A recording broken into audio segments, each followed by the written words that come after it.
Hi, folks.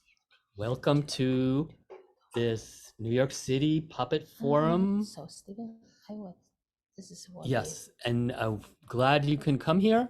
Glad all to see these wonderful faces here and the little boxes on our screens. We're really grateful for technology. We really are, for allowing us to reach out across the world. Even though it's frustrating in the short run, I think the benefits far outweigh the annoyances, right? Yes. So we're just going to wait a few minutes for more people to come in. There's another person. And Charlie can. yeah, let Charlie do but he was a little occupied. So, all right. But do you want to say something, my dear? Yes, we have a formal speech. No, just. Shall we start it now? No, 2 more minutes. No, just talk informally. Just saying hi to people. 大家好. There you go. Right. Okay. If you could, if you are willing to turn on your camera so we can see you, would be great. And to get to know more friends. There's Eleanor Young. That's a very nice old friend. No, not only old friend. She's my boss. She was my boss. Old boss, right? Okay. Nice, kind, supportive boss for many years, and she is co-artistic director of Asian American Dance Theater, and later become Asian American Arts Center.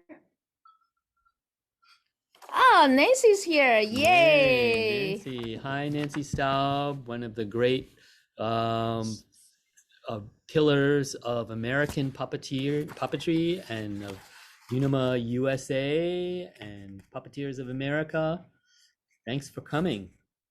Virginia! Hey, Virginia Wang. Yes, hey, yes. Okay. I hope I can see Virginia.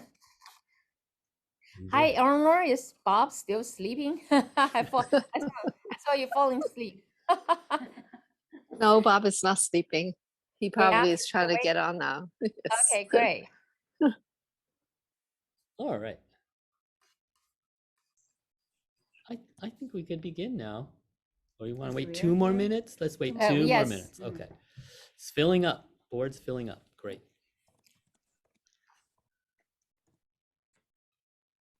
Oh. What is this? This is Nancy Staub's screen. Is that correct? Yeah. Ah. Hi, Nancy. Hi. Let's see. Hi, Nancy. Yeah. There I am. You folks can refrain from sharing your screens unless asked, because we have all our videos lined up. Yeah, I'm gonna get off. Thank you. We appreciate it. And also, for while we're doing the videos and stuff, if you can keep yourselves muted, that really helps too, to prevent those cosmic echoes from reverberating across the Zoom space. I think Nancy once was the president of Unima USA, was she? She was indeed. Yeah. Yeah, I met her when I was still a student at University of Connecticut, and she was one of the great pillars of American puppetry then. Yes, still are. Still is. Still is. One more person. Wong and Stephen, I want to introduce. Yukio. Wow. Is that Yukio our is friend here. Yukio? It's our friend Yukio. Yeah, Yukio. He just All came right. back from Philadelphia. He just finished a show. Hi, Yukio. Hi. Hi, Yukio. Are you in Italy? No, he's Just came back and I went to what do you call PA? And I just came back from Pennsylvania. Ah, great. You Well, guys welcome home. All right. Okay, I think we should get going. Yeah, let's do it. Okay, I'm not plugged in though. Someone unplugged me. That's what I was thinking. I happen to have make it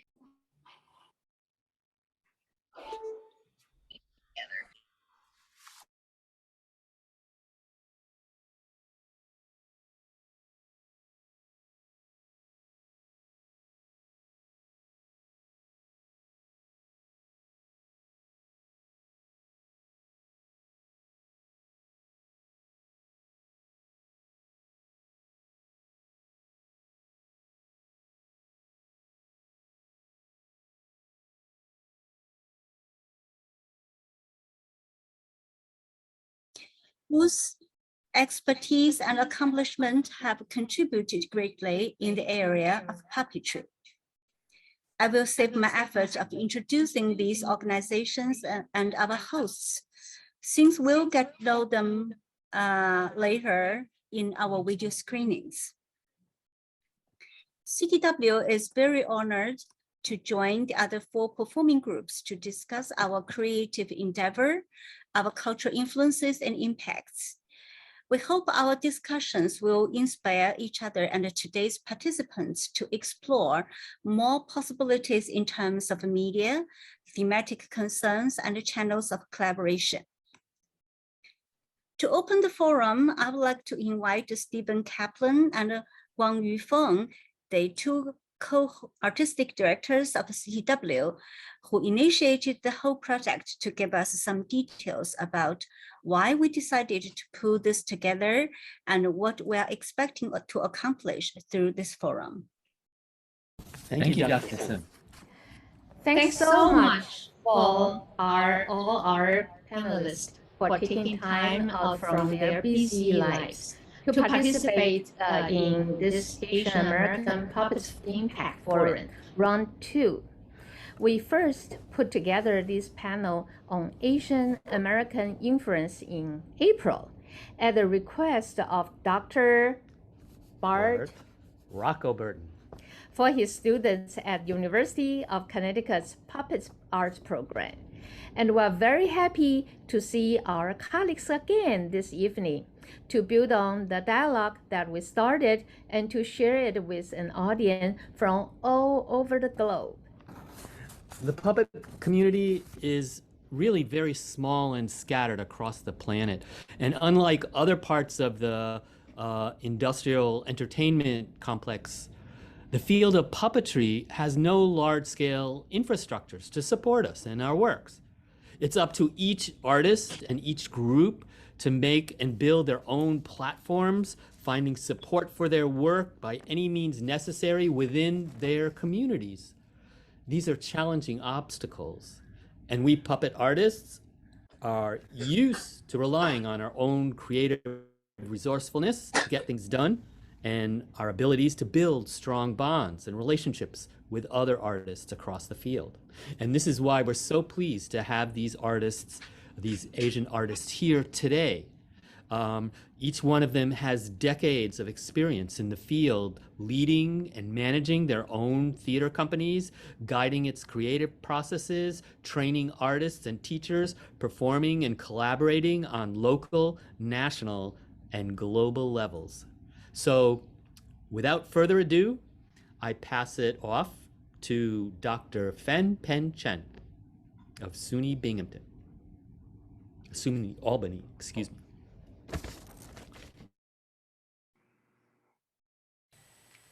Hello, I am Fan-Pen Chen, a professor at the State University of New York at Albany.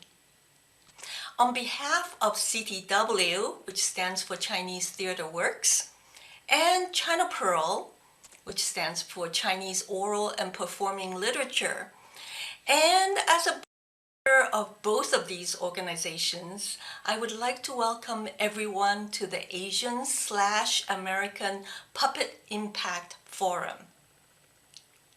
After having organized cooperatively 4 forums on Chinese opera, CTW and CHINOPERL now present a forum for puppetry for the first time. This time, the Renwen Society at China Institute and the Center for Theater Arts Collaboration at SUNY Binghamton also join us as co-hosts. A silver lining to the pandemic is the fact that the forum is now conducted online, which makes it possible for the participation of groups not only from the United States, but also from Hong Kong, Taiwan, and Indonesia.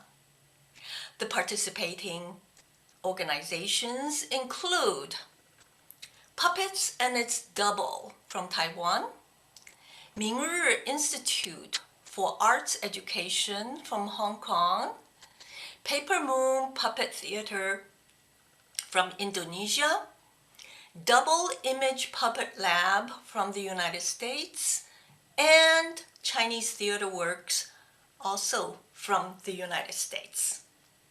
The moderator for today is Dr. Dong Sun. Thank you. And again, welcome to the Asian/American Puppet Impact Forum.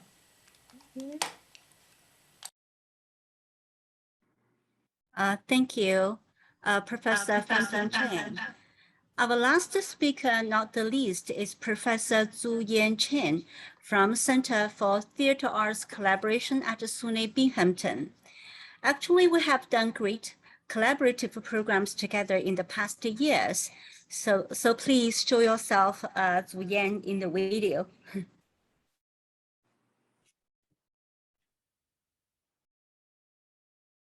No, not this one. Hi, Nope. Not No, this no, one. no, this one.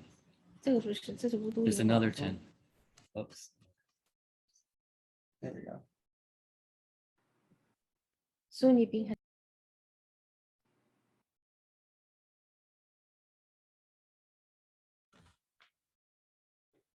Hello, everyone. Thanks to CTW's invitation, our Center for Theater Arts Collaboration, or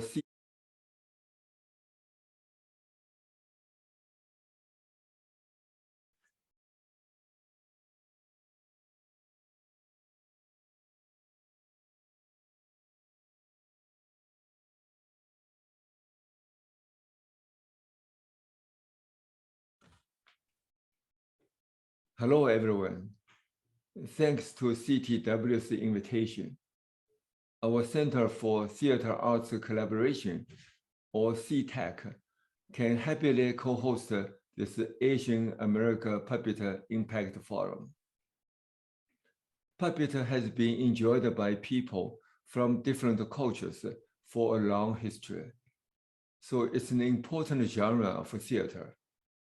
I wish this forum a great success.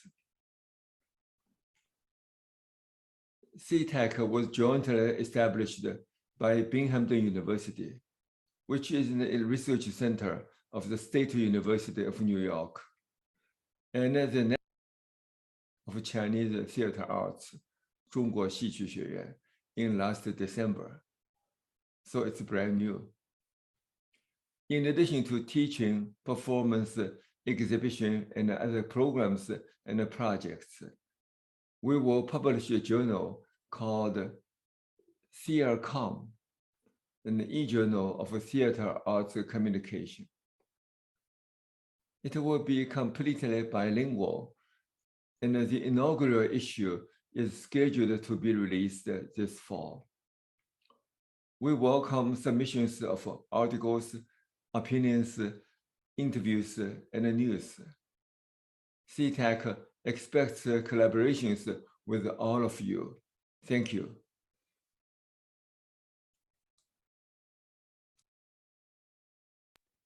Thank you, Stephen, Kuang-Yu, Fan Ping, and Zu-Yan. The 5 videos you are going to see are made by the 5 participating institutions. Each of them are different in ways of telling their own stories. So they will be screened in the following order. So the first one is Paper Moon Puppet Theater in Indonesia. The second is Ming Institute for Arts Education in Hong Kong. The third one is Puppets and Stubble in Taiwan. The fourth one is Double Image Puppet Lab. And the fifth one is Chinese Theater Works. So both of these last 2 groups are in NYC, New America. Okay, the first one, Paper Moon Puppet Theater. Hello. Hi, my name is Ria. I'm Iwan Effendi. And we are the co-artistic director and also the founder of Paper Moon Puppet Theater from Yogyakarta, Indonesia. So we would love to introduce you what is Paper Moon Puppet Theater. So here you go.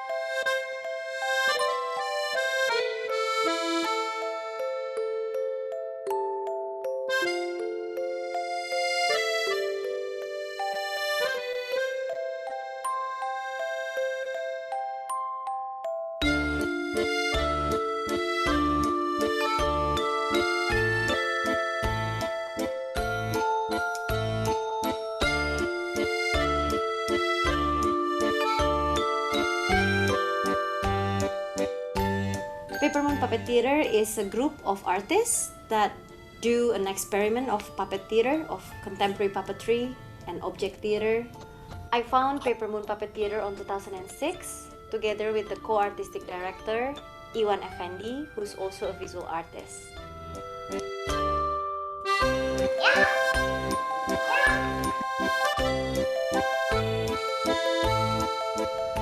Paper Moon Puppet Theater consists of 5 people. We make performances and also work to make visual art installation, and also we make workshops, hold a residency program, doing lots of international collaboration with artists with multidiscipline. And also every 2 years, since 2008, we host and initiated an international Biennale Puppet Festival in Yogyakarta, Indonesia, which is called Pesta Boneka.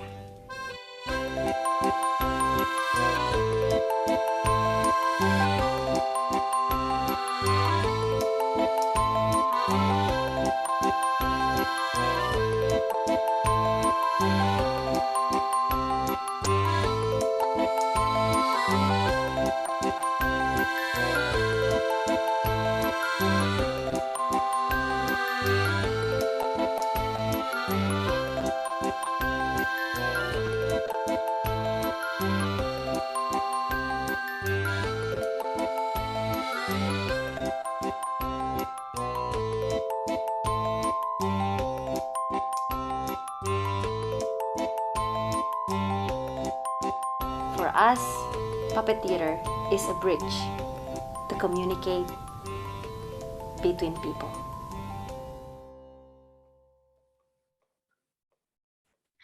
So, that was us. That was Paper Moon Puppet Theater. And right now we would love to take you to for a studio tour. Yeah, in our studio, it plays in the middle of trees. So here you go. Like a forest.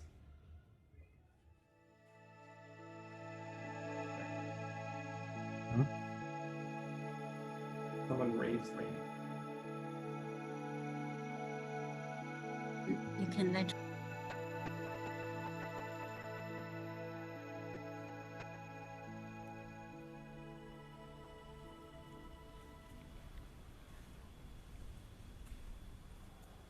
Hello, hi! Welcome to Paper Moon Puppet Theater Studio in Yogyakarta, Indonesia. So welcome to our space. Welcome to Puppet Theater Studio. So this is our workshop space actually. This is where we usually cook our performances, and also we build our puppets over here and do rehearsals. And in that corner, there you are. There are some of our puppets that was used in previous productions. Our puppets made out of many different kind of materials, usually more like an organic materials. So, and also these are the drawings from our previous productions that were made by Iwan Effendi, our co-artistic directors. Right above these drawings, there is a big shelf. There you are. And all of our puppets from the previous productions were set up there, and also the other shelf over there. Yep, those puppets were also came from our previous productions. So thank you so much for visiting our studio virtually. And right now we would love to answer your question about who are our inspirations. What is your inspiration, Simon? That's a lot. Well, he's a visual artist. Yeah, I'm a visual artist. In this last couple of years, my inspiration is William Kentridge and Handspring Puppet Company from Cape Town, Yeah. Johannesburg. And then for me, actually, the biggest inspiration for the stories or the plays of Paper Moon Puppet Theater are actually coming from daily life stories. So common people stories, basically. And who are our teachers? Many. Our teachers are pictorial books, animation movies, songs, track journeys, meeting people. meeting you guys, hopefully one day. So yeah, so those are the things that inspired us to make our works. So thank you so much for having us. Bye.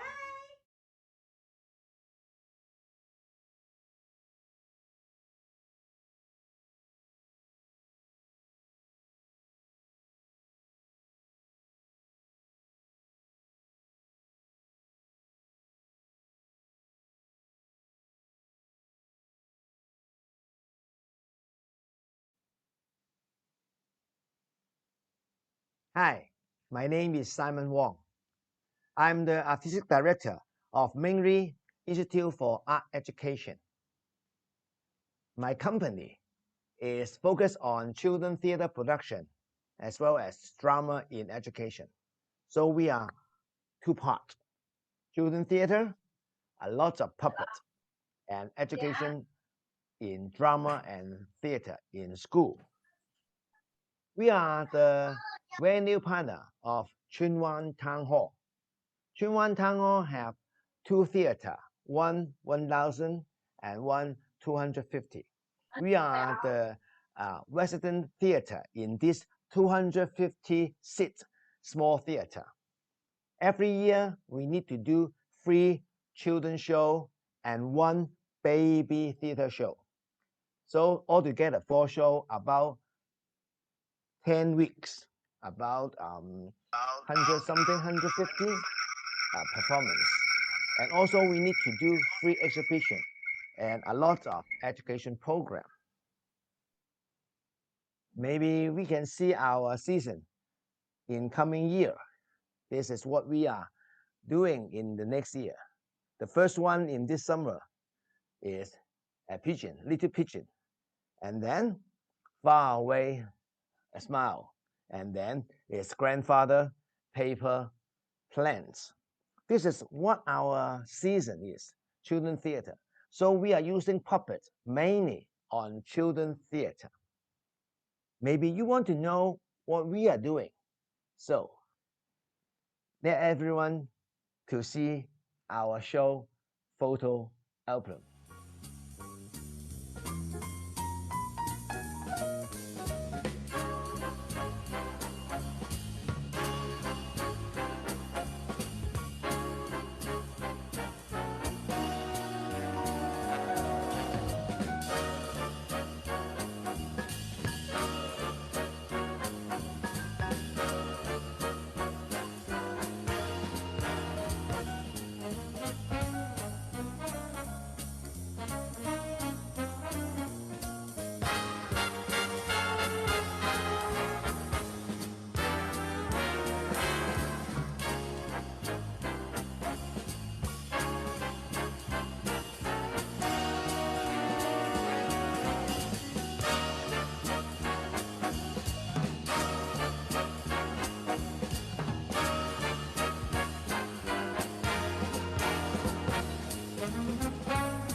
Ming is founded in 1984.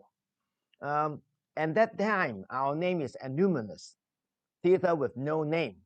Why we do this? Because most of them, our foundation member, are full-time staff or part-time staff or in Hong Kong Repertory Theater.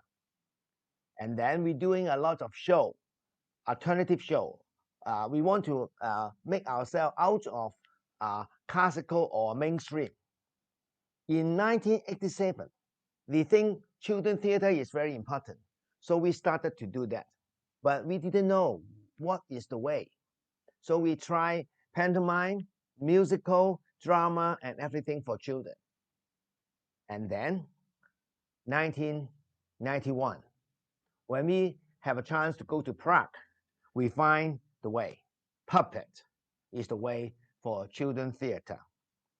And then one of the very important is in 1993, we get a chance to American. The first time we see a very professional children theater, and then a lot of educational program.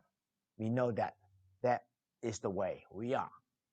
And what we make mainly American tour is very important. We start this in 1993. The first one is the Children Theater in Minneapolis. You know that this is a very, very professional children theater place. I placement there for a while and I learned a lot. And at that moment, I know what is children theater. So we know children theater with puppets and also with how they outreach with the children, how we touch the children. And then also another very important is this one. All you know that, bread and puppet. We join the show and we enjoy that and we love it. Another very important for us is the books. Because in American, we got a lot of books. At the end of this trip, I bought 4 boxes of books back to Hong Kong. Then we started both way, children theater and then educational program. Another very important trip for us is the trip to the East Coast of American in 1997. The first one we met, Larry, a very gentle guy, love art, and very good maths. We bring them back to Hong Kong and we learn a lot. Another one very important, this is my teacher, Joe Humphrey. I learned a lot about shadow and how traditional puppet and shadow to in touch with the modern life. Joe teaches a lot, including all the educational program. Another one, all you know that, yes, Buck. Professor Buck teach me a lot and I stayed there for a while and we learned a lot about how puppets in theater and how puppets in education. And also we visit Aborn Art Center and Art Collection. This is a very important program for us to know how art in education. And then we go to San Francisco mime trip for a while. And then we know how American artists in touch with their community. After this trip, we get a lot of experience. So we started to work with American groups. The first one is Stephen and Kuang-Yu. This is Norjia. Norjia is a very interesting theater in education program. We work with a lot of young people together and musicians to do a shadow show with live young actors. So this is a very interesting theater in education program. Another one is very interesting is Larry with us in a lot of mime. We learn a lot of technique in mime and how to use it on stage. And then we have a very big co-production with Yukon, Larry, and Stephen, and Hong Kong and Guangzhou puppet trip together. We do a very good show together to use Paul Clay image on stage.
After that, we have a co-production with Atlantic Puppet Center.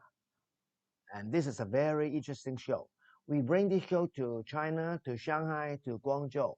It's very welcome in Shanghai International Puppet Festival. This is a very good show. We love it.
The last one, we work with New York Marble Mine.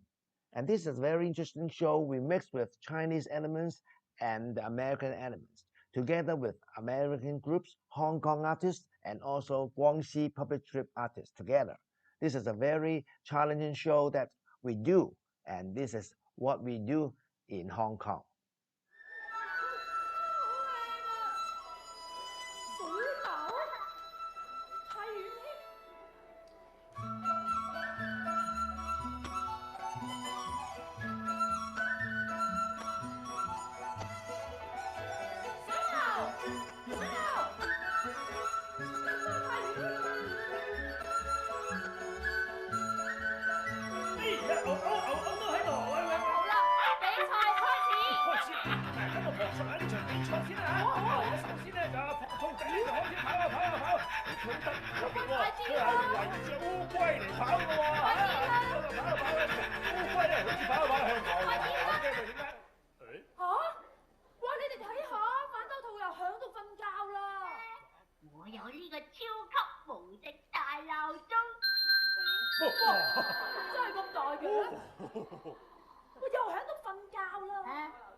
After that, we do co-production with almost 20 countries in the world.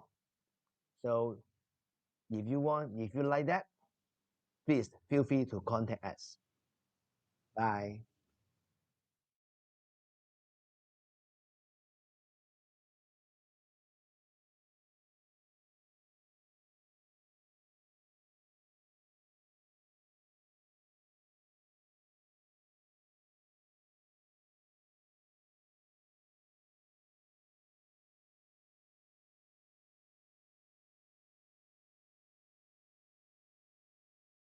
Hi, I'm Chia-yin. I'm the Artistic Director of the Puppet and Istanbul Theater. I co-founded the company in 1999, right after my graduate study at the Puppet Arts Program, University of Connecticut, USA. Since childhood, I was fond of all kinds of art activities. I was quite satisfied with being the audience in the theater until I saw the show by Philippe Chanty from France. I was fascinated by the nonverbal images full of imaginations and metaphors. I remember I made a wish that I want more than just being the audience, but to be a puppeteer traveling with my shows worldwide. At that time, the only two ways to start doing puppetry were either to study the traditional hand puppet skills as disciples with masters or to join the theaters for children. Therefore, I worked in Song Song Song Children's Theater for 5 years, gaining experience from trial and error. I went to UConn Puppet Arts Program from 1997 to 1999. My experience at UConn was rich, thanks to Professor Bart Rockelburton for his open mind and talents. I got to learn the solid skills of so many styles of puppets, and I felt fully armed for my future career after graduation. I was inspired not only from my graduate study, but also from joining different events. I worked at the Ballard Institute and Museum of Puppetry, joined the O'Neill Puppetry Conference, visited Puppet Center in Atlanta, Braden Puppet Theater in Vermont, and met the most important mentor in my life, Albrecht Rosser from Germany, in the Academy of String Puppetry. My company is the first puppet company that focuses on the development of contemporary puppet arts in Taiwan. We are very open to different topics and aesthetics. We do productions for both families and adults.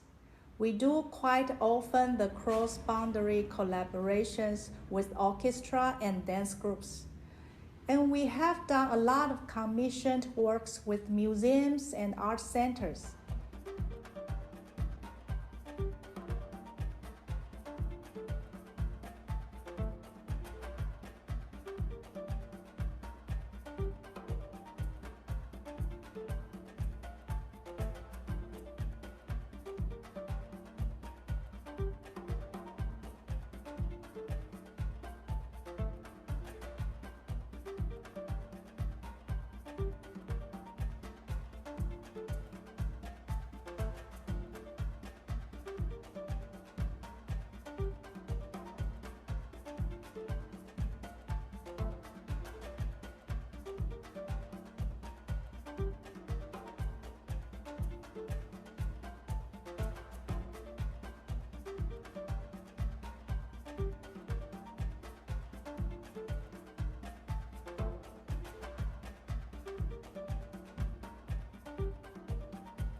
Now I would like to share with you some collaborations between my company and the US artists.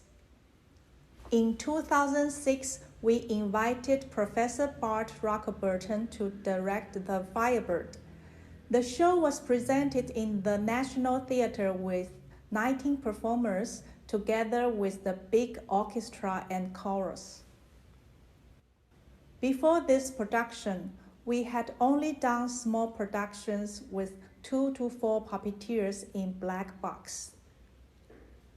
We didn't have that many puppet builders and performers.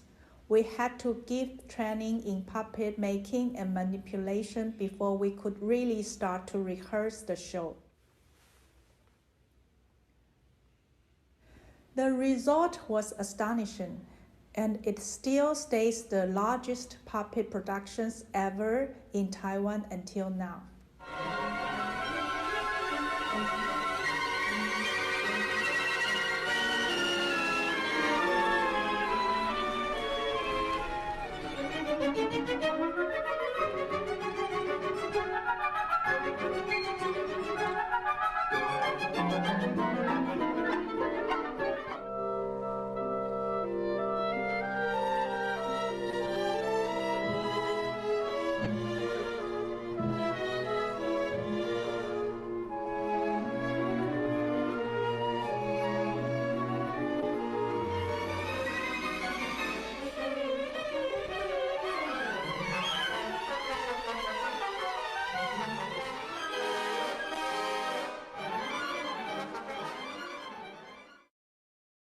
We invited Larry Reed from San Francisco to direct shadow workshops both in 2004 and 2005. We learned his method of doing shadow production in the cinematic way. That led to the full production of Monkey King at Spider Cave, premiered in 2006 in San Jose, California. and toured around Taiwan in 2007.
I met Larry at the O'Neill Puppetry Conference in 2001 when he was the guest artist that year.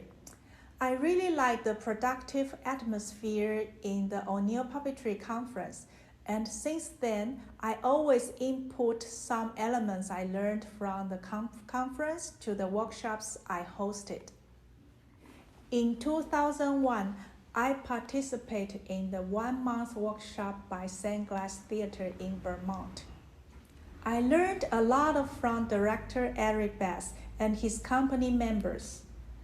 I still use some of his training methods for my actors, and Eric's idea of how to deal with puppets and human actors on the same stage had influence on me. I'm honored that I finally could invite Stained Glass Theater to perform in our first and second puppet festival. It was so touching that Eric Bass did the last tour of his solo show, Autumn Portrait, in 2017, and his daughter Shoshana Bass performed When I Put On Your Glove with exact the same puppets in the following year. And in between our two festivals, we have been invited to Green Mountain Puppet Festival run by Stained Glass Theater.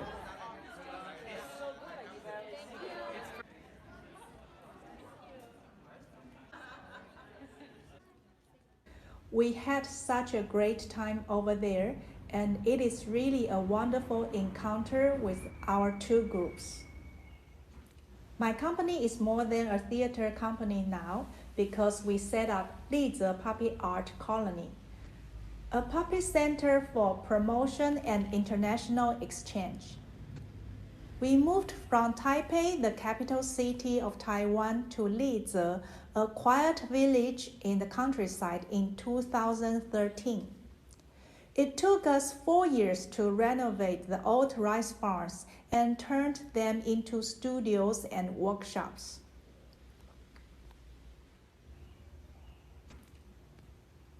We run annually the Artist in Residence program and master classes, and so far there have been 4 international festivals hosted.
Hua Zhang was invited to our first festival in 2017.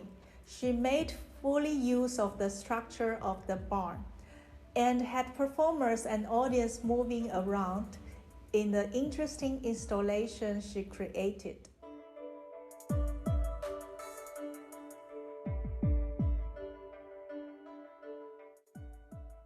Other artists from the USA we had hosted included Chad Williams, Travis Draper, and Jin Leons.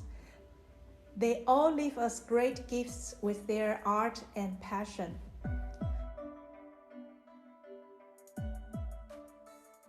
Chad Williams supposed to be here again as Fulbright Scholar this year, but the project was postponed because of COVID. The most important project we are devoting now is to offer the professional training in puppet arts. We will open the Academy of Puppet Arts next January. It will be 2 sessions of 6-week program in 2 continuing years.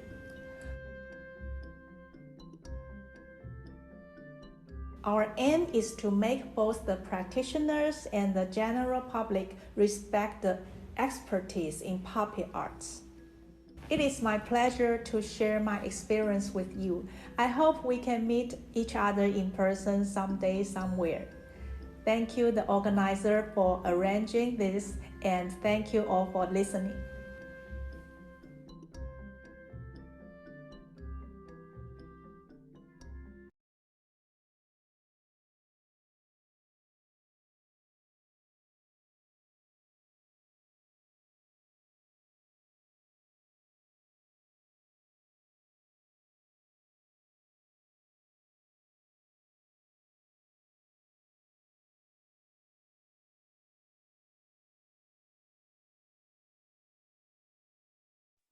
Okay. Thank you. Very much, Chia-yin. So next one is Double Image Puppet Lab from America. So please welcome Spica.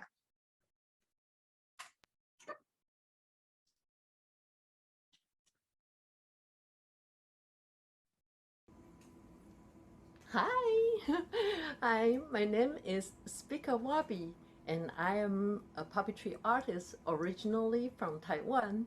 I'm so glad I can be here. I want to thank Kuang-Yu, Stephen, and Bart having me so I can be here to share my thoughts and experience with you. First, let me tell you a little bit about myself. Well, my major in college actually was library science. My parents really thought I would be a librarian. And I did everything but library after I graduated. I was a translator for an animation company, and I was a manager for a convenience store. I even opened a restaurant. And finally, I found a job at a children's theater called Shiny Shoes Children's Theater. And I was in charge of TV production. We make TVs for children. And that's where I met my mentor, Cheng. She is the CEO of the foundation the theater belongs to, and she's a natural puppeteer. She used to be a kindergarten teacher. Once I went to a kindergarten with her, and you know, the kids were running around, right? Until she pulled out a puppet. Suddenly, everybody gather around and sit down quietly. They all want to know what the puppet has to say. And I thought, what's this interesting stuff? I had better find out. And that's how I started my puppetry career. The most important thing I learned from Anne is that you have to play like a child. And naturally, you will bring the object to life with your imagination, just like what a child would do. When I was a kid, there are traditional Taiwan hand puppets everywhere. You can see them in front of the temple whenever there's a god's birthday, and then the temple will hire a puppetry group and perform for the god, and then people can watch it too. So you can bring your own chair and sitting in front of the stage and watch it. But the thing I like to watch the most actually is behind the stage. I wanted to know how they did it. So by the time I worked for Shiny Shoes, there were very little information about modern puppetry, which I was very curious about. And there was no places you can go and learn. So every year I save my money and I travel all over the world to see puppet festival and participate different kinds of workshop, which includes the String Puppetry Academy at Yukon in 1998, taught by master puppeteers Albert Roser. He made me realize that learning the skill is not just mimicking the technique. You have to understand the theory behind it and do a lot of experiments, which I enjoyed tremendously when I was there. And back then, the puppetry program actually is in the basement. We did everything there. We practiced, we discussed what puppetry meant to us, and then we create, we share, we did everything there. So I had a wonderful time, and I learned so much from Albert and Bart as well. And my friends Joe and Jake were Bart's students at that time, and they were at the workshop as well. After they went back to Taiwan, they both established their own puppetry company. And Joe's company, Puppets and Its Double, also invited Albert and Bart to Taiwan. They are continue building the bridge between Taiwan puppetry field and the puppetry companies and artists around the world. Kuang-Yu and Steven are also my very important mentors. Chinese Theater Works actually is the first theater group I worked with after I moved to New York. They really helped me understand the puppetry field in United States, and they also made me fall in love with shadow puppetry. I learned how to play the traditional art form with a modern twist. And because I love shadow puppetry so much, I even went to Indonesia for months to learn more about it. The other mentor is called Damiet van Dyson from Dordrecht, Holland. And this is her work on my wall. I met her in 1992 when she performed a show called Hollow Bottle Bear in a puppet festival in Taiwan. And it's a show for children, but I never saw any children show like that. So poetic and so abstract. And she performed all by herself. So I decided to learn more from her. We worked together on one of her shows and performed at the National Theater in Taipei. Damiet hosts the most interesting and beautiful festivals in Europe. She started with some small local groups, she called it a micro festival, but gradually it became bigger and bigger, and eventually become International Puppet Festival Dordrecht. She did it every year until 2010 because she lost support from the local government. However, in 2016, she started again, of course, with her own resource, but in a smaller scale. She created all these amazing programs, for example, like living room tour, garden tour, and boat tour. Means as an audience, you buy one ticket, and then you can three shows at 3 different locations For example, I buy one ticket for the living room tour, then I can go to 3 different people's living room to see shows. And each show is 20 minutes for 25 audience. I performed once in a living room that was built in the 16th century. Just in case you don't know, Dordrecht is the oldest city in Holland. So they got all these amazing buildings. And I also perform on a boat that is more than 100 years old. So it's such a wonderful experience for the audience and for the performers as well.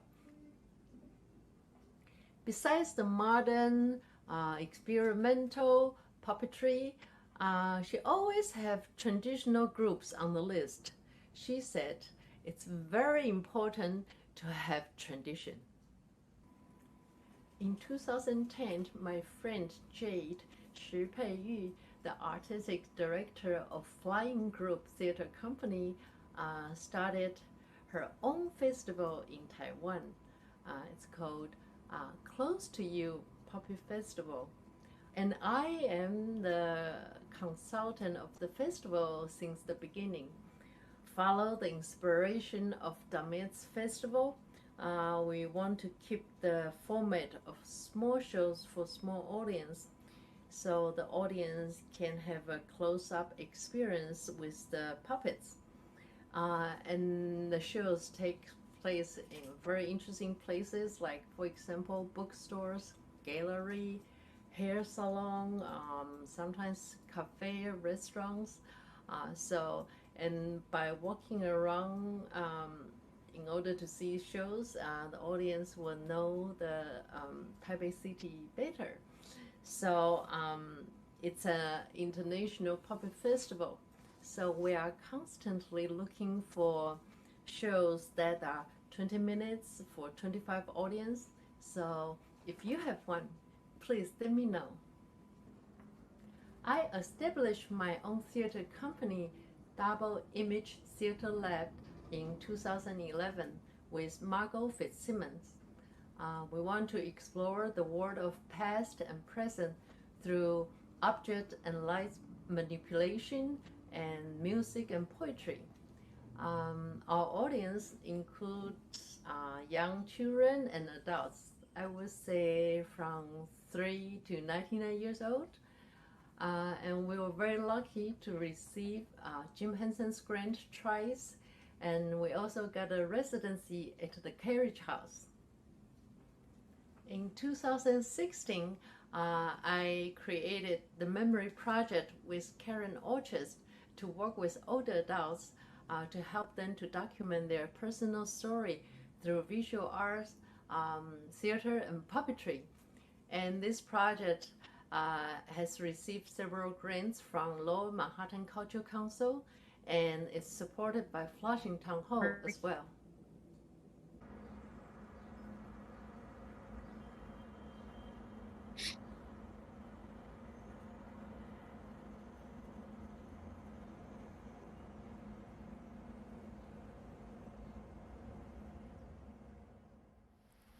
Welcome to my studio, which is also my living room and my dining room. See, I totally occupy our dining table. I love this table so much. It's so big, so long, and I can do anything on it. I always tell people, making puppets just like cooking, you need material. I have a lot of materials, so I need space. Yes, space. So things like behind the doors, of course, all the shelves, and behind those doors, and as well as behind that curtain.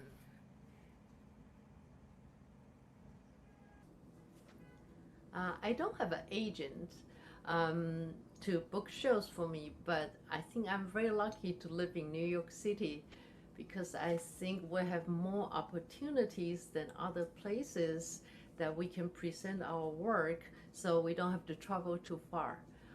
There are performing spaces that welcome you to submit your work and to be part of their program. For example, the puppy blog at Dixon Place is an amazing place. And La Mama, they host puppy series and the puppy slam. And Great Small Work has Toy Theater Festival and Puppy Fringe New York City, Puppy Lab at St. Anne Warehouse. And I just participate a micro theater New York NYC as well. So there are so many chances you can do in New York City. There are also a lot of community centers welcome performing arts. For example, my newest show, Inseparable, was presented at St. John's Lutheran Church and the Surovich Center. I also performed another show, Hand in Hand, at 21 Pell Street, the First Baptist Church in Chinatown. If I do travel outside of New York, a lot of time I go to festivals, especially international festivals. It's a wonderful way to present your work and make connections.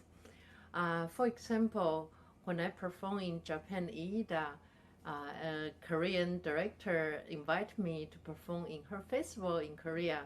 And when I perform at Dordrecht, Holland, a director from Israel asked me to perform in her festival in Jerusalem. And when I perform in Jerusalem, a director from Austria asked me to perform in her festival in Austria. So, and you see this chain reaction. And even in New York, when I perform at Puppy Blog at Dixon Place, St. Glass Theater came to see it and invited me to have a residency in their theater.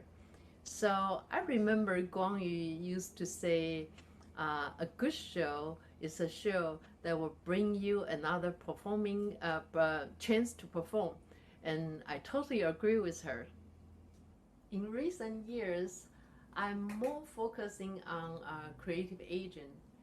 Working with seniors made me realize that it's very important to tell everyone's stories. Right now, I'm working with a group of Chinese ladies in Flushing. At the beginning, they say, I have no story to tell, not important, I'm not important. But now, after a few classes, after they learn some shadow puppetry skills, I can see that they cannot wait to use them to tell their stories. So the point is, teaching is also a wonderful way to share the love you have towards your art. And a lot of time, you might learn something from your student as well. Thank you so much for having me. I hope I can see everybody in person next time.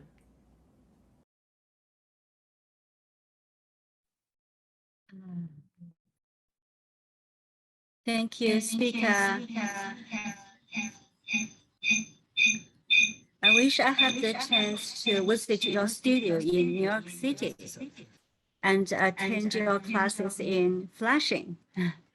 So thank you. Our last one is us, okay? Chinese Theater Works. So please, Kuang-Yu and Stephen. Hit it.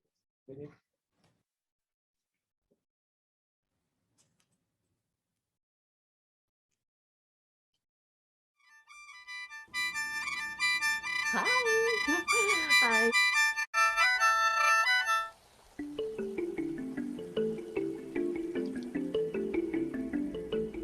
Kuang-Yu and I founded Chinese Theater Workshop in 1995.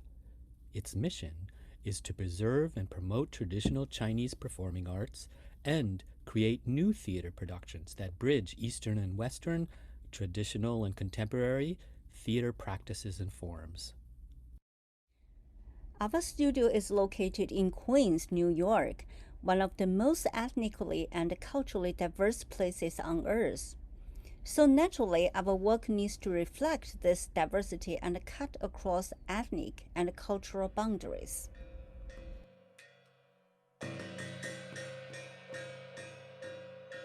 In 2001, we merged it with the Gold Mountain Institute for Traditional Shadow Theater, founded by Joe Humphrey, in order to create Chinese theater works.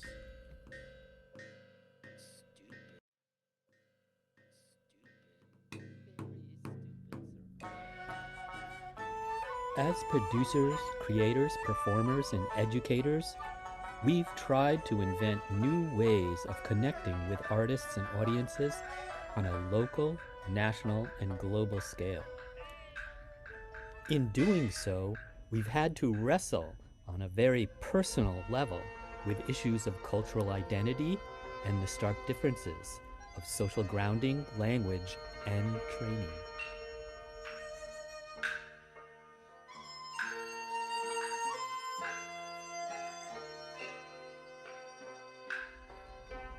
Traditional performing arts take generations to build. Our ancestors began this process, and we recognize that we are only the most recent link in this chain, keeping the traditions alive and passing them forward to the next generations. At CTW, we started from a place of deep respect for these traditions, learning from those masters and practitioners who understand the forms from the inside out, and applying some of that collective wisdom to our own crazy experimental works. In this way, we help these old classic forms to continue growing and adapting themselves to the new cultural and historical contexts here in 20th century New York City, USA. We do this by telling classic Chinese literature and opera through contemporary Western performance styles and practices, telling well-known Western stories through traditional Chinese performance medium, mixing and mashing them all up into a big stew. For example, pairing kung fu opera with contemporary Western shadow or toy theater.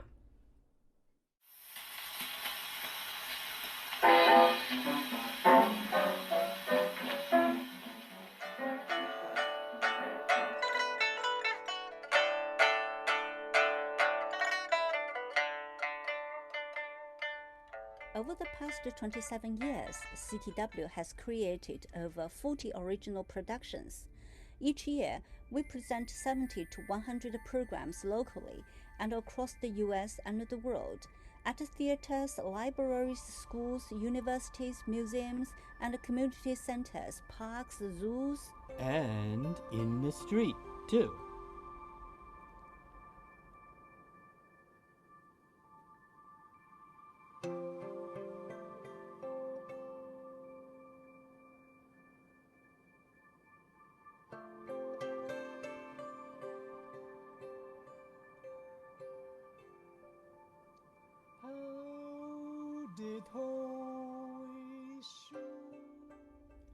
As technical director, one of my chief concerns is to get a maximum effect using the smallest, simplest, and cheapest performance mediums possible. This imperative, and our mutual love of traditional shadow puppetry art forms, has led us to focus on the relatively small forms of the art, such as toy theater, shadows, and Budaishi style hand puppets. These technically simple puppet styles make it so much easier to build, perform, and tour. We have a special love of overhead projectors because they can scale up the small images to play in just about any size space, from a small classroom to a large concert hall. And you can bring them with you on a plane as luggage.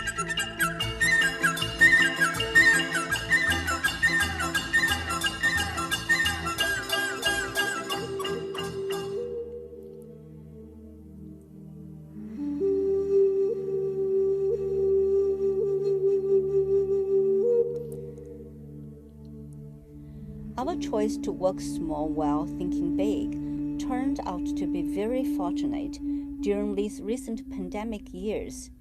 In early 2020, when all our live events were suddenly cancelled, we were forced overnight to adapt our shows to fit the very narrow confines of a Zoom screen.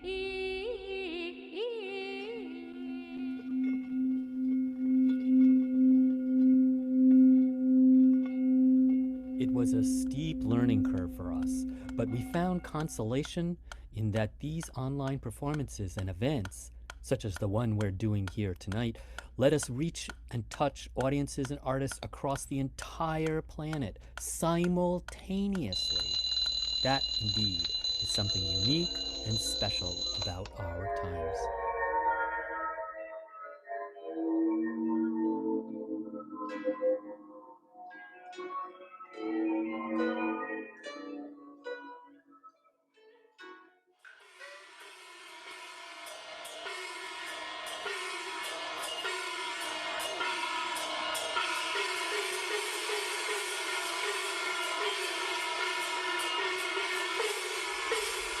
Our programs are made in collaboration with the extraordinary troupe of Chinese opera artists and musicians that the CTW has sponsored over the decades. They themselves are first-generation immigrants, so we've encouraged them to use their extraordinary abilities and training to be a voice for the millions of Chinese immigrants and their descendants here in New York City.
As we started to learn more about the shadow puppets, the thing that we found most fascinating about the story was actually the puppeteers and the puppets themselves. We were so entranced by that we wanted to find a way to share that with visitors. We were able to connect with a troupe based in New York City, and they were able to work with us to build a script that is based on an episode from Journey to the West. We brought them here to the Field Museum and were able to set up here and spend an intense couple days working with a team here to film them. So we knew in order to bring the objects to life, we were going to film it from the audience perspective, the way the story is meant to be experienced. But when the idea surfaced that we could let visitors get a glimpse behind the curtain, it became such an obvious approach. I thought this was pretty neat for guests to see the front, but also the back as well. That way you're able to see the puppeteers as they work. And as you see them as they're working, you can actually tell like they really care about it. They take their time, they're concentrated. The shoot day was really exciting. It was also, the pressure was on. Everything had to line up.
等你问安关头，对落英雄其难得，威风八面上寒秋。I traveled 1,000 miles to the capital, hoping to be the top grade scholar for my essay. I'm a unique hero, despite my failure. Even though I'm famous through time, I'm still embarrassed.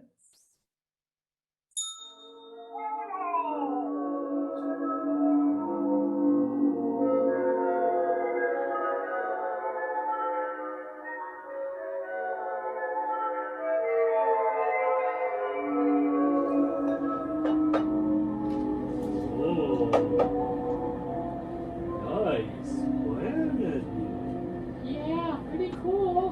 What do you think? Should we explore?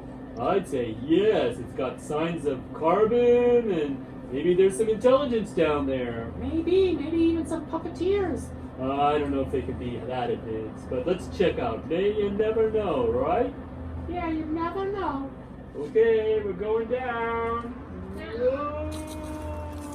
The sample works presented in this video are from some of CTW's major puppet productions over the past 27 years. They come from a dozen different projects we have created with the help of the Abrams Art Center, Bread and Puppet Theater, the Chicago Field Museum, the Coney Island Museum, Flushing Town Hall, Great Small Works, Here Center for the Performing Arts, the Henson Foundation, the Yangzhou State Puppet Troupe of China, and of course, the New York State Council on the Arts, the New York City Department of Cultural Affairs, Puppeteers of America, and Unima USA.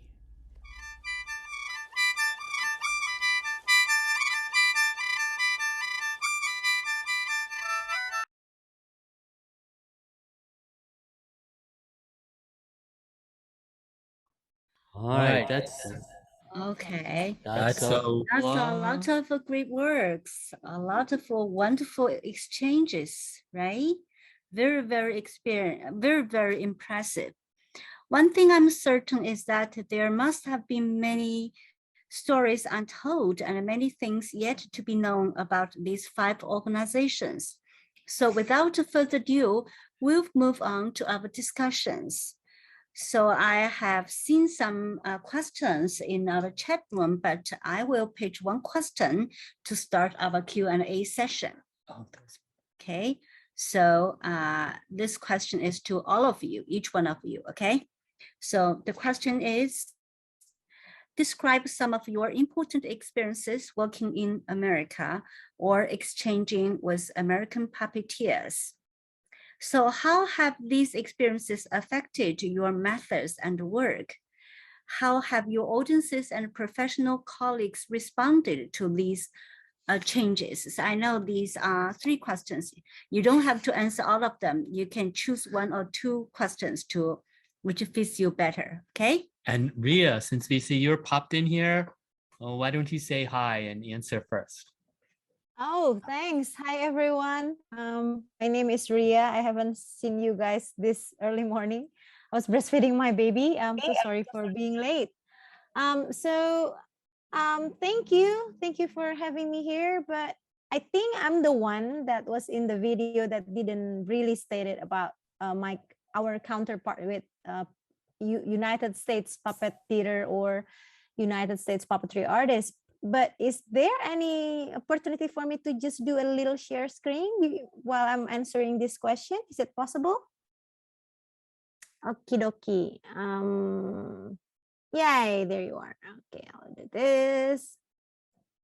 So I'll just would love to give you a little bit of kind of like illustration on how we got connected by United States with the United States puppetry artists. So this is actually the first time when me and my husband, the co-artistic director of Paper Moon Puppet Theater, Iwan Effendi, did a residency with ACC, the Asian Cultural Council, in 2009 to 2010.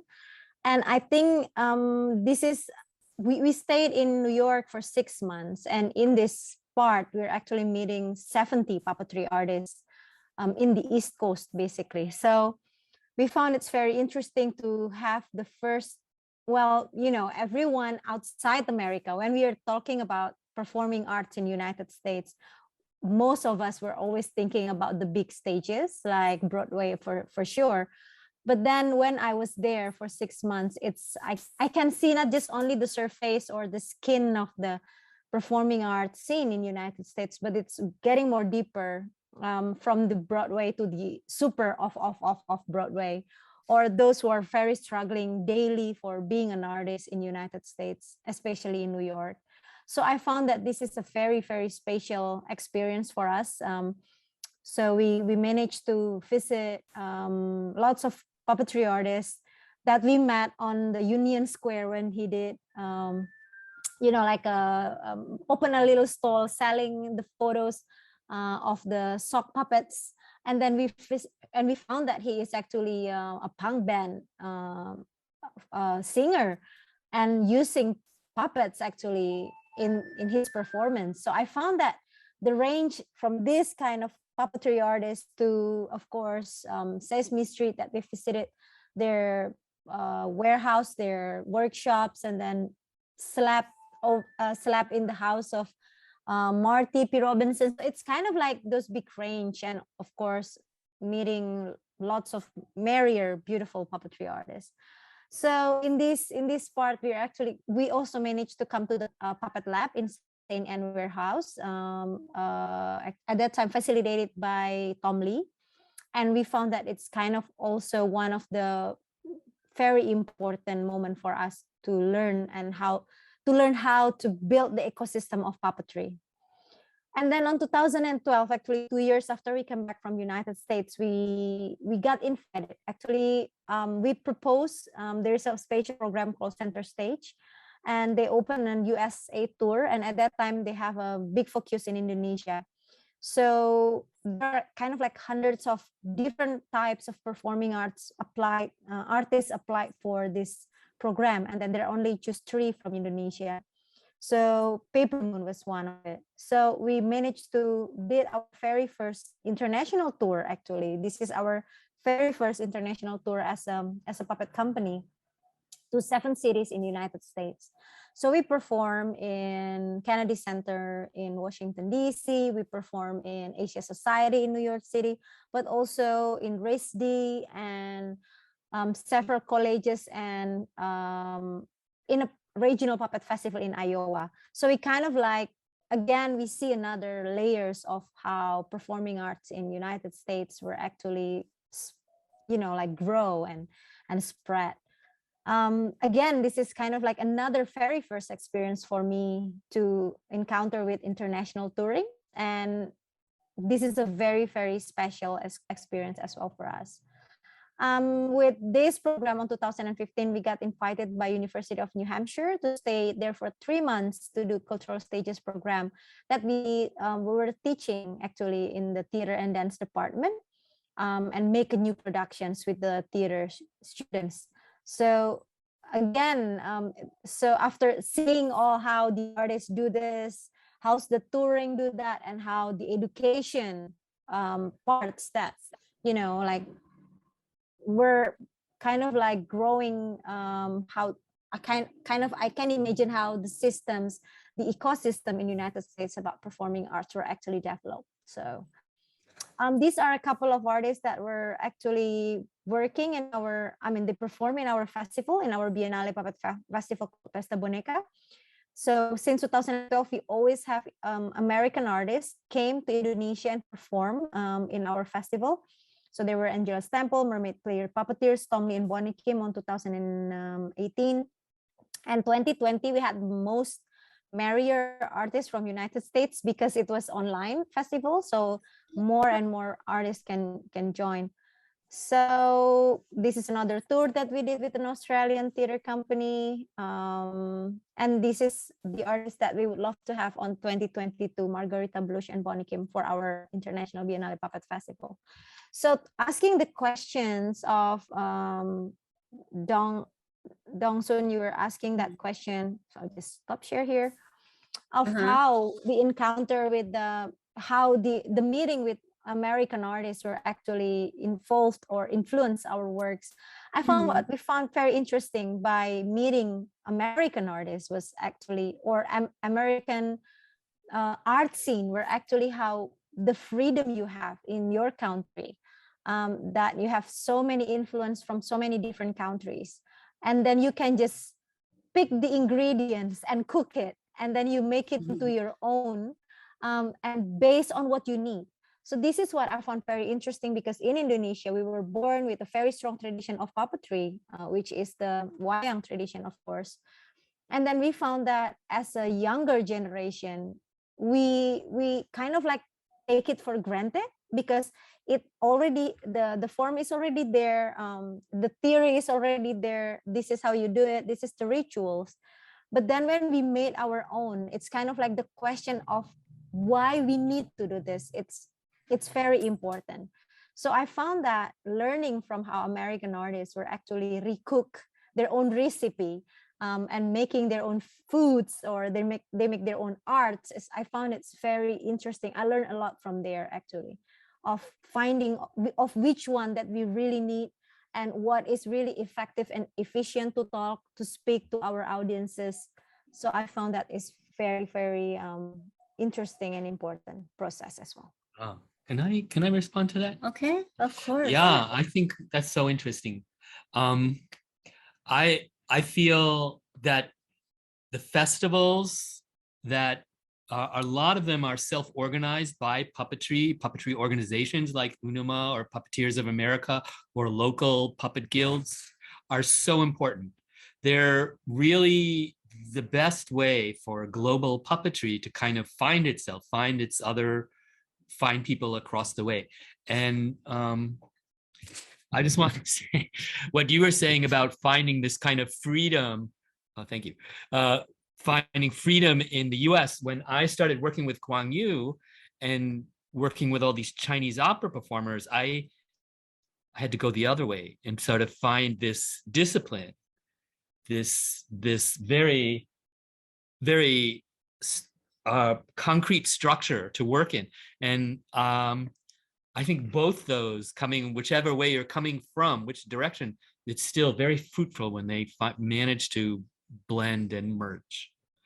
So let's see, any other of the puppeteers here have something to say? Chia-yin, perhaps Chia-yin? Chia-yin? Yes. So I will respond a little bit to this question.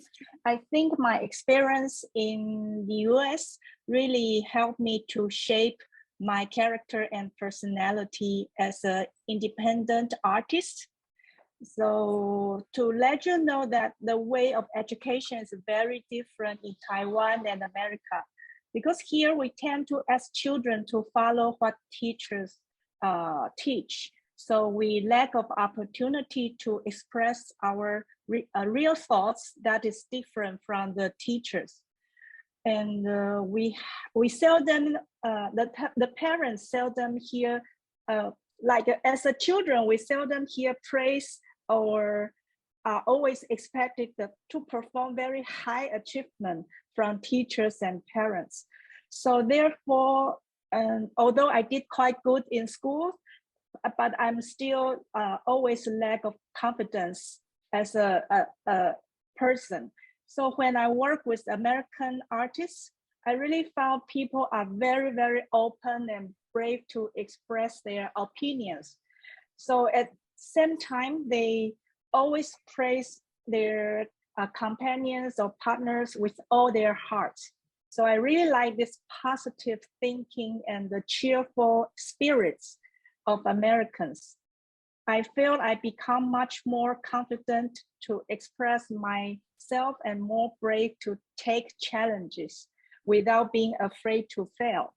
So I really think this is very important quality to be an artist. So I really appreciate my experience living 2 years in the US.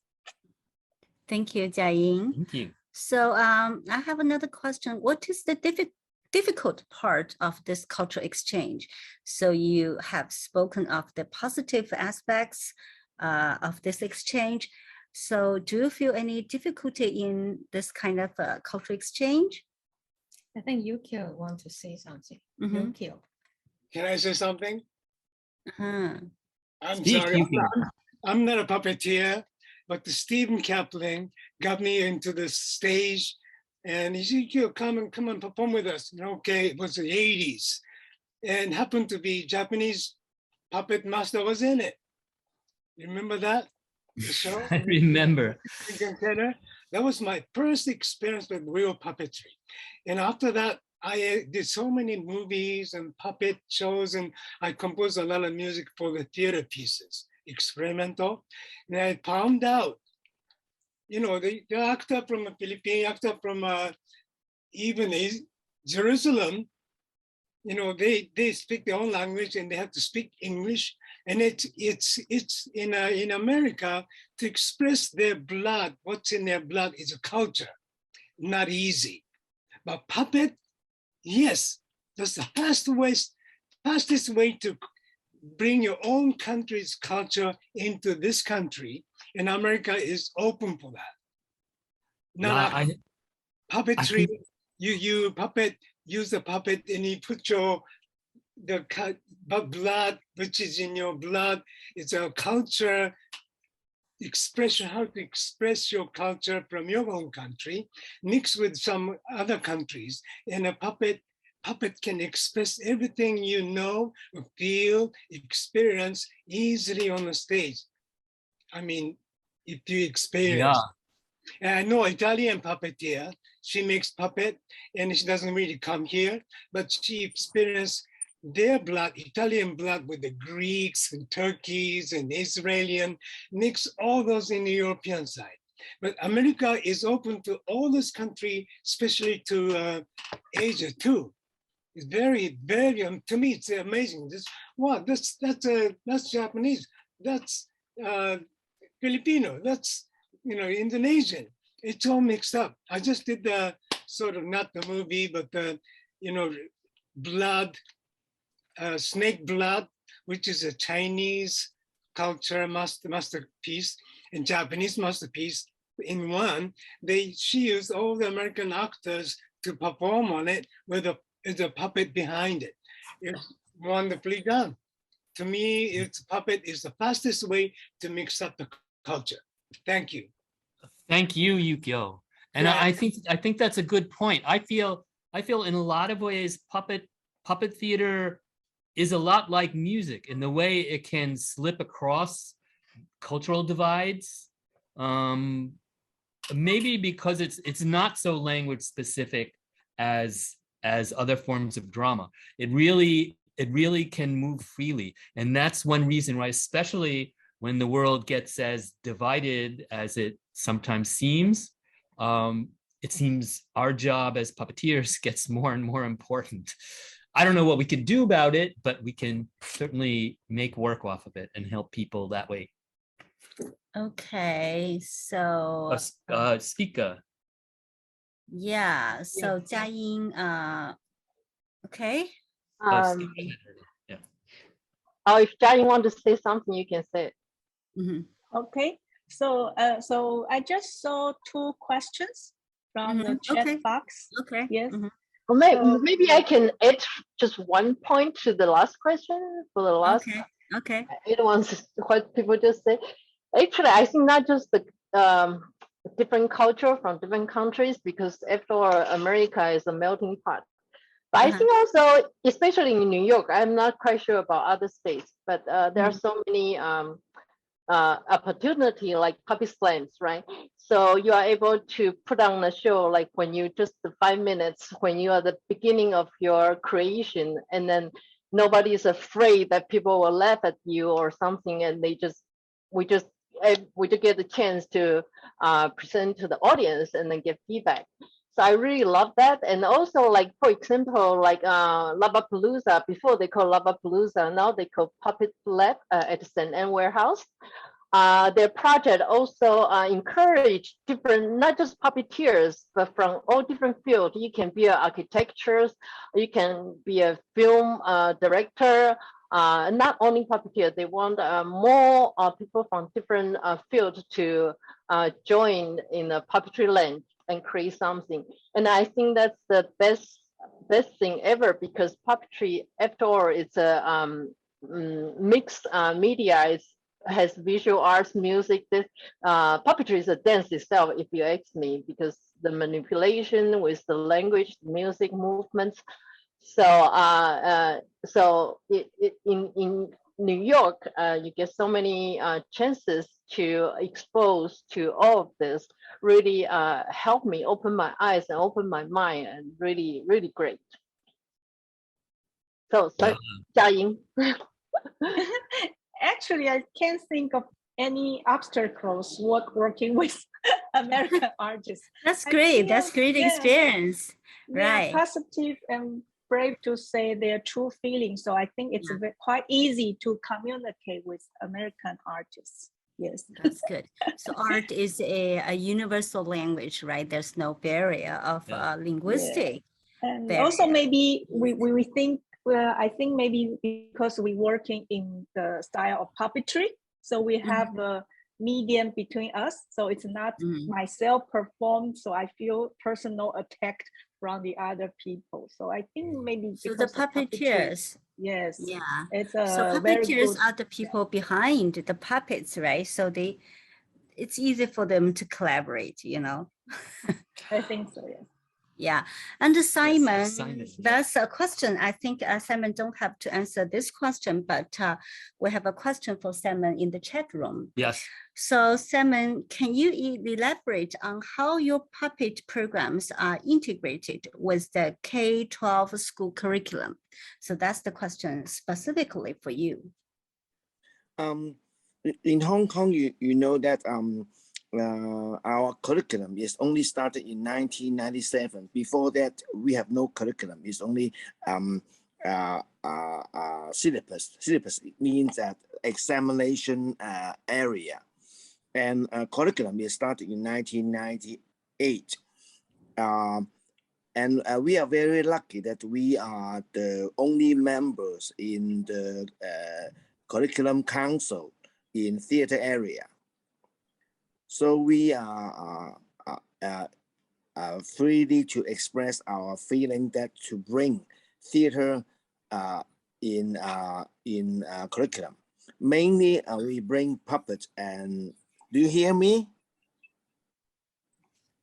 Yeah, I hear you fine. Yeah, sorry, I am. So we have a chance to sponsor by the Quality Education Fund. This is another funding body that not for art area, it's for curriculum and teaching technique, skill upgrade sponsorship of body. And Quality Education Fund from 1998 sponsor a lot of programs, including Ming and many other theater companies, to bring theater and puppetry art in school.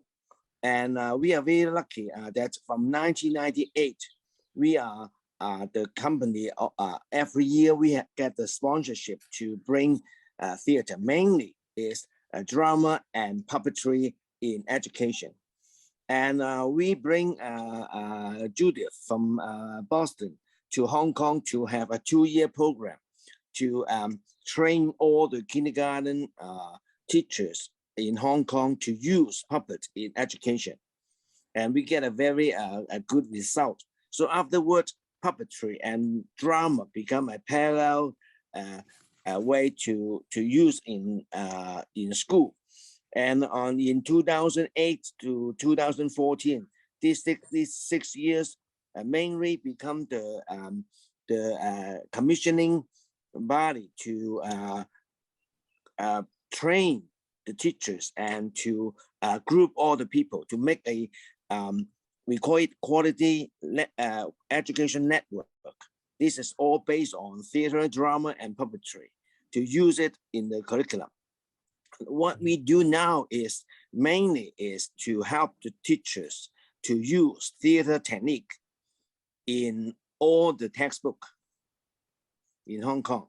So all our training is mainly concentrate on how to use theater technique, especially puppetry, drama, and everything in the textbook. So it's not just the way to make art education in school, is to make the normal teaching in Hong Kong with puppets, with theater, with drama. This is what the difference with how Hong Kong and the other place in the world. Thank you, thank you. So, sorry, do any of the other folks, not just the puppeteers, anyone else out there can also respond? There's one question in the from Nancy. So she asked, how about the influence of Albrecht for many of you? Oh, Albrecht Roser seems to have an overwhelming influence on a lot of young Asian puppeteers. So can one of you young Asian puppeteers explain that? Explain what is Albert doing that kind of pulls you in? Yes, Anybody? yes, I can respond to that. And I took Albrecht as my mentor, very important mentor, like even like my German father. Yes, and I think the most important thing he gave me, the gift he gave me is that exchange the thinking of the relationship between puppeteer and the puppets, because from working with him, we started to think that puppets are not just have a physical form or physical sculpture, the existence, but they also have their independent thinking, and so even they have their own souls. So the idea of following the puppets and feel what puppets told you and follow that feeling, and it's the main core spirit of all my the trainings for my company steps. So this really a very important gift for me. And I just joined the 100-year birthday the gathering online last month. So all the students, we talk about how much heritage he left for us. Yes, and yeah, I sometimes his photos even hang in the workshop, in our workshop. So whenever we have visitors, we will announce that, oh, this is our mentor in Germany. So still people, my staffs in my company always hear me talking about how a lot of things I got from him. So I really, yes, I think it's a very important to thank your teachers, and everything. It's not just invented. Everything. It's we add on all the new young puppeteers. We add on what we learn from our masters and teachers. Okay, Kuang-Yu, Stephen. do you want to say something? Yeah. Mm-hmm. So you have to talk on this one. Yeah, Stephen. Kuang-Yu. Mm-hmm. Go ahead. I major in Chinese opera, so I love traditional Chinese theater, but not till I come to America, not till I met Joe Humphrey, I was surprised that this kind of traditional Chinese art form was preserved so well in America. And I learned from her.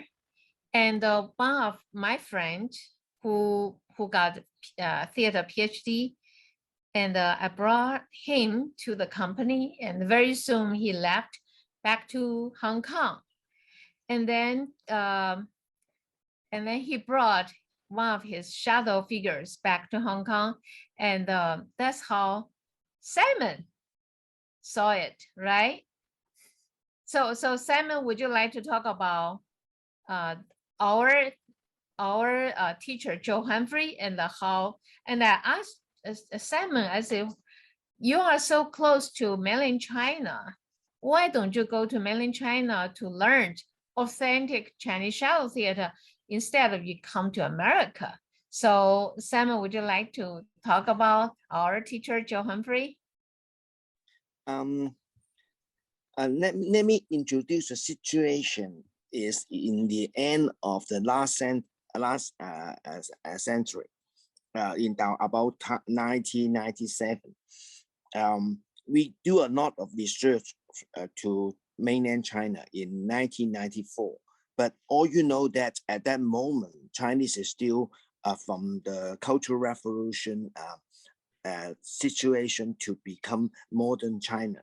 So many of the information of puppets and how to make the puppet from the traditional area to the modern stage have no idea about that.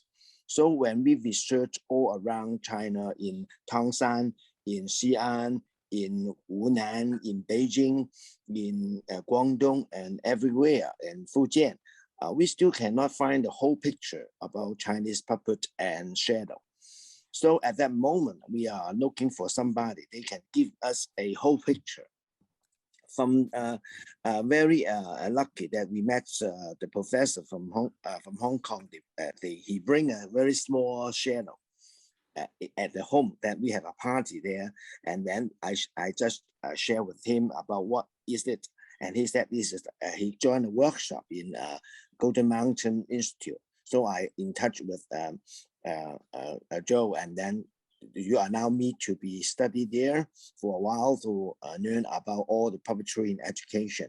And we are very lucky that the first time I'm be here in American is in '93, is sponsored by Asian Cultural Council. In 1997, I get another grant from Hong Kong Art Development Council. And then I stayed with Joe and Bach, and also with Judith in Boston and Atlanta Center. So we learn a lot, especially in Joe. What we learn from her, not just the knowledge, not just the technique of Chinese shadow. And I see somebody, they really love the culture, not he born with. This is what I'm very, very touching, especially when he told me the story about the Pauline pattern, how she brings shadow to American, and all those things make me feel, wow, what American people is, they love our culture more than me. And sometimes we think we must to be work hard for those. So I really appreciate that Joe not just give me knowledge, technique, open mind, and also one thing is spirit.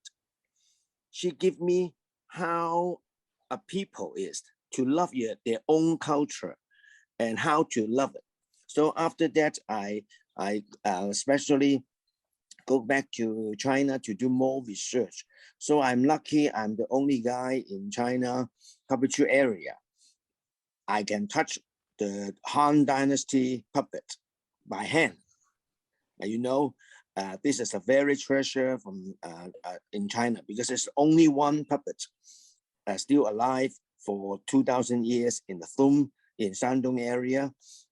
I do a lot of research, and then I touch with this puppet in 2004. And when I touch the puppet in my hand, I'm crying, because I know this is the spirit from Joe Humphrey to give us. And also another thing I want to tell something about Everett. Everett Roster is a very kind people, not just a very good teacher. I want to tell you that I coordinate the exchange program in 1999 with him and Wong from Fujian, 2 string masters together in Hong Kong, Guangdong, and then German. This is a very complex cultural exchange program in 1999 at that moment.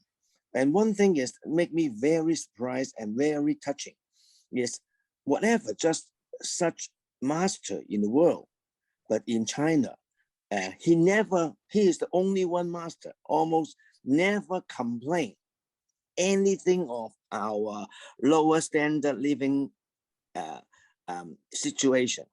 For example, after workshop, we bring him to a very local Guangdong Dai Pai Dong. You know that the side street restaurant. Everyone will know how difficult it is for Western people to be local people, side street restaurant, to be dinner with us. And I still remember one word, because at that moment we cannot buy French red wine for him. And so we brought Chinese style local red wine for him for dining. And he told me one thing is, Simon, you can get rich because this is the best red wine. I know this is not the truth. This is not the truth. He's only to appreciate.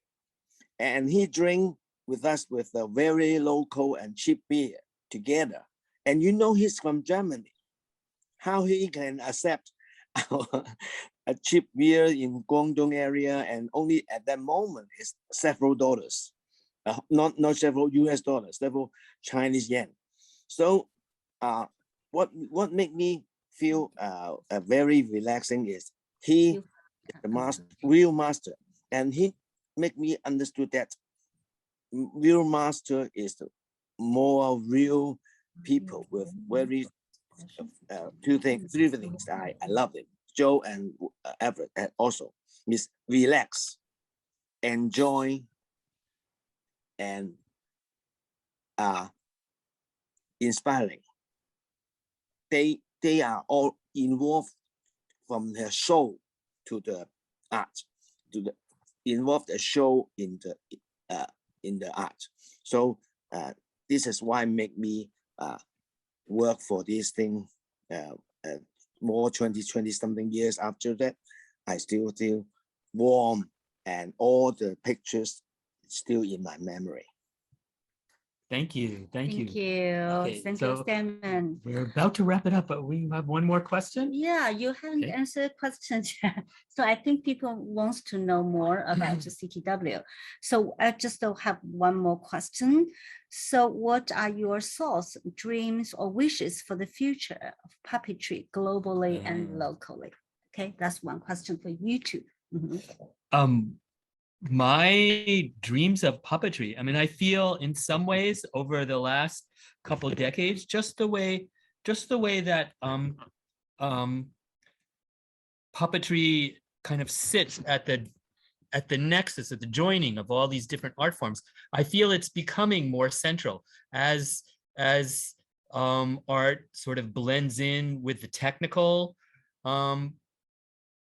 certain underlying concepts of puppetry are really applicable. I also feel that the soul of puppetry, in reflecting the life of objects, the life of things that are not human, is really, really important at this phase.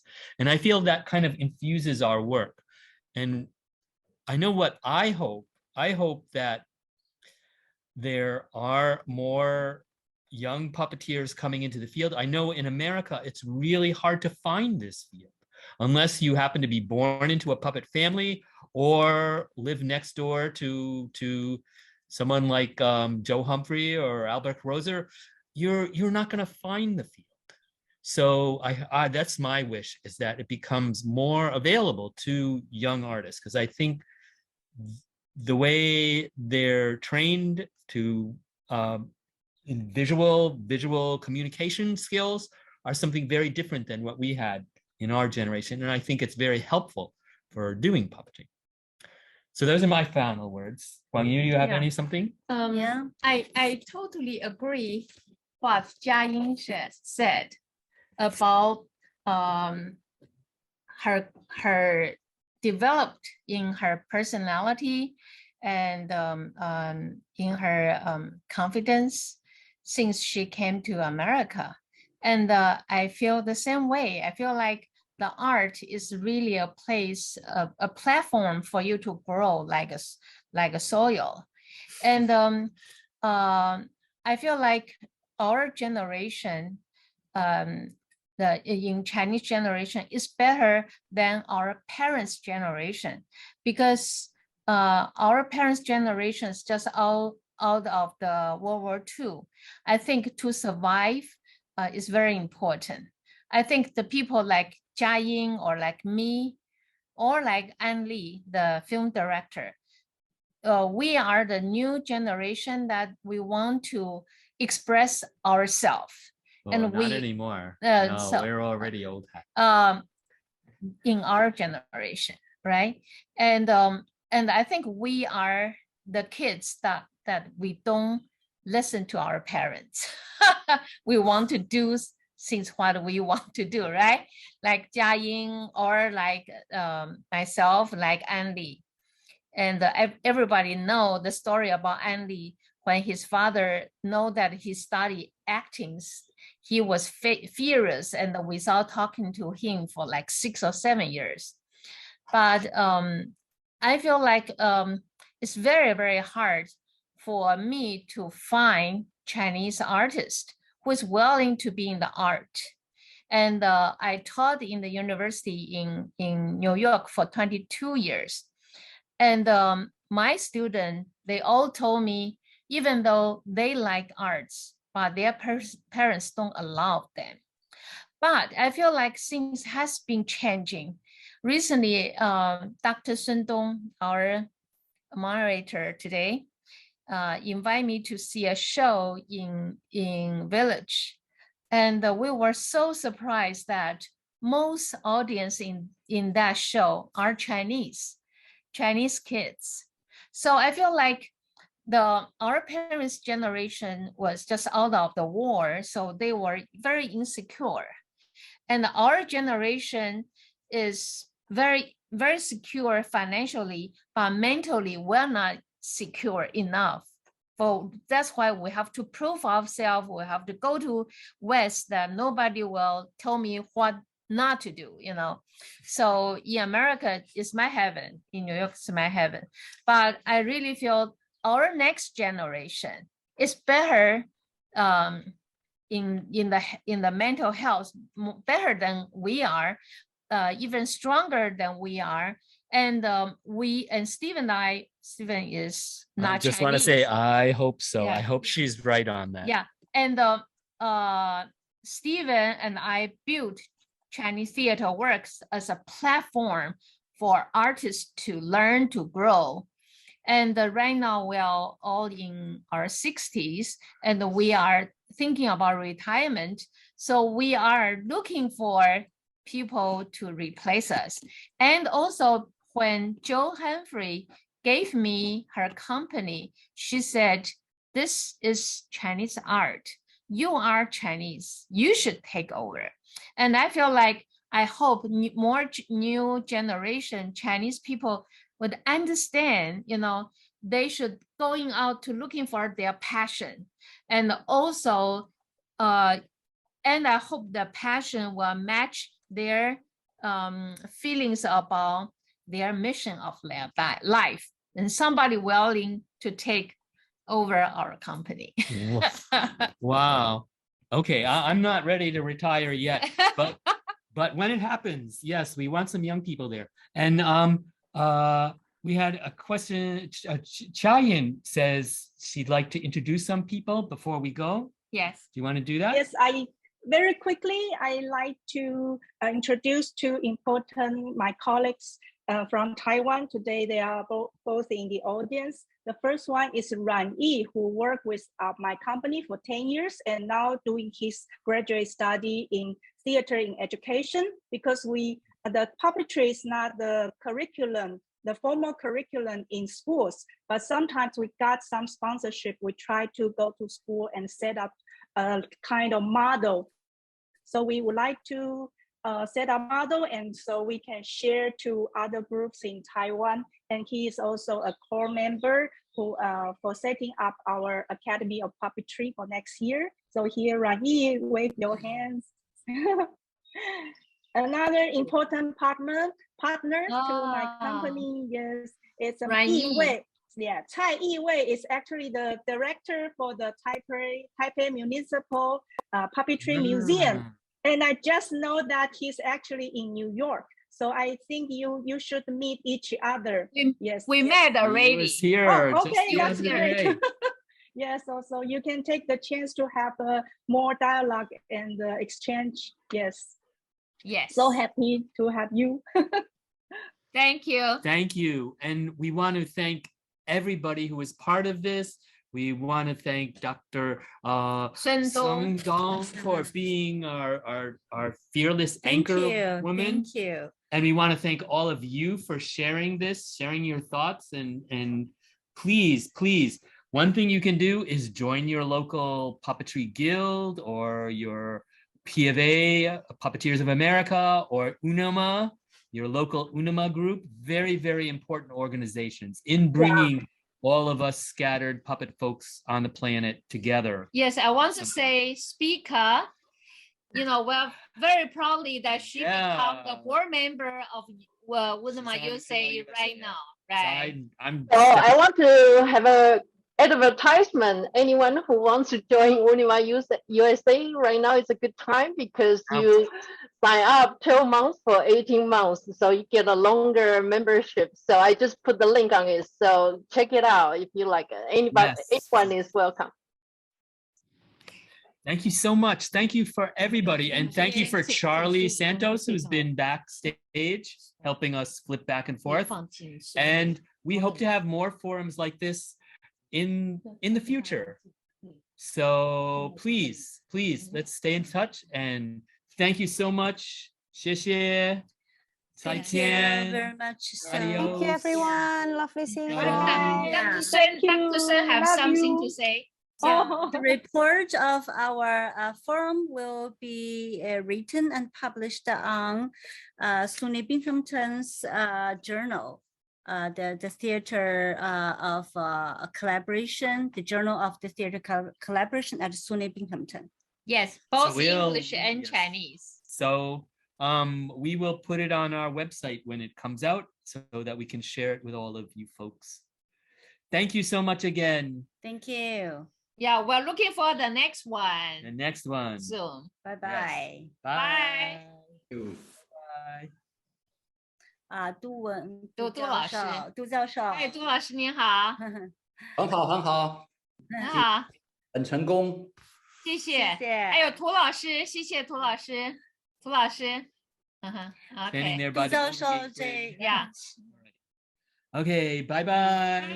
See you in the other part of the world. Virginia, bye. Bye. Bob and Eleanor. Thank you, everybody here.